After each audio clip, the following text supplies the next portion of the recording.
Hi ATM, this is Rhian Ramos and welcome to my Kapuso Day. You know, you're a fine example to all of us and you make us all very proud.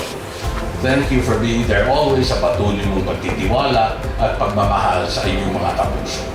Thank you, Rhian. Maraming salamat.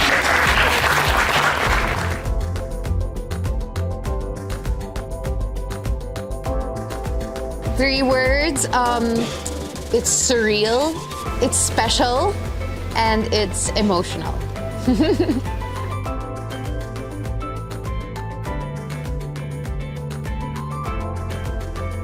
Kasi for the past few years, my roles and my projects have been getting more and more challenging, and you know, more and more like complex and exciting. So I feel like if that's something that I can look forward to, that my roles will continue to, you know, I've been doing this for almost 20 years and I still get first time all the time. Like, ang dami ko pa ring firsts hanggang ngayon. So, that's what I'm looking forward to.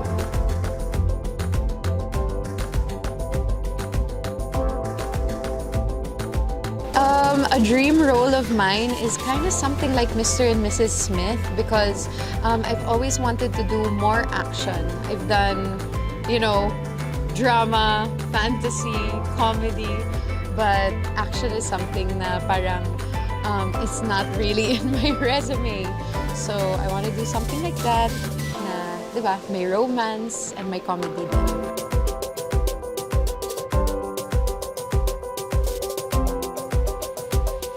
You know what? I was doing like a rundown and sabi ko, shucks, parang lahat nakatrabaho ko na. Hindi ko na alam kung sino yung hindi pa. And then I realized, I think I have not worked with Kailin Alcantara yet. So, something like that maybe.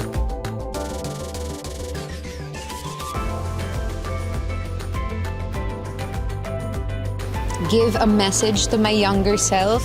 I would tell her to be grateful for every experience. Do not take anything for granted.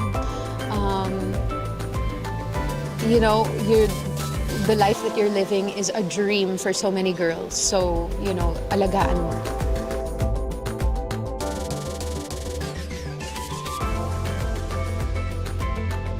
Kapuso forever because GMA has been my home since I was a child. They have even seen me at my worst and I will be here forever to continue to give them my best. And that's it, ATM. Thank you so much for joining me on my Kapuso Day and don't forget to subscribe to Adventure.Taste.Moments.